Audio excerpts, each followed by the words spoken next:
పోయినా మా ఊరికే పోయినా ఇంతకుముందు ఎడారిలాగా ఉండేసారి ఇప్పుడు కోనసీమలాగా ఉందని చెప్పిండు ఆయన. అంత అద్భుతంగా పంటలు పండుతున్నాయి కాబట్టి ఆ వాతావరణం డిస్టర్బ్ చేయొద్దు, మళ్ళా మన గ్రామసీమలలో వెలితి తేవద్దు.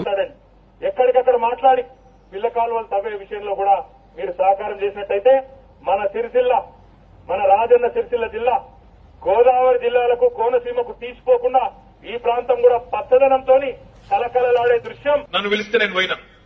నిజంగా ఆ సినిమా నేను ఇంట్లో కూర్చొని చూస్తున్నా. ఇంట్లో చూస్తుంటే ఇంటోళ్ళు అడిగిన నన్ను, ఇది నిజంగా మీ సిరిసిల్లనేనా, నీకెందుకు డౌట్ వచ్చిందంటే ఇంత పచ్చగుంటుందా మీ సిరిసిల్ల అన్నారు.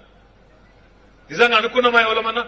మెట్ట ప్రాంతం, కరువు ప్రాంతం, ఆత్మహత్యలకు నిలయమైన సిరిసిల్ల కోనసీమను తలదన్నే అందాలతో సెల్యులాయిడ్ మీద బ్రహ్మాండంగా కనబడుతుంటే మన గుండెల ఆనందం. నియోజకవర్గం మా రమేష్ గారి నియోజకవర్గంలోని కోనరావుపేట మండలంలో అయింది అధ్యక్ష. సినిమా మా కుటుంబ సభ్యులతో కలిసి చూసిన అధ్యక్ష. చూస్తే నన్ను చూసి వాళ్ళు అడిగిన మాట, ఆ సినిమా చూసినాక, ఈ సినిమాలో చూపెట్టిన గ్రామం నిజంగా మీ సిరిసిల్లదేనా, అది కోనరావుపేటనా కోనసీమనా అని మా కుటుంబ సభ్యులే ఈరోజు ఆశ్చర్యపోయి అడిగే పరిస్థితి.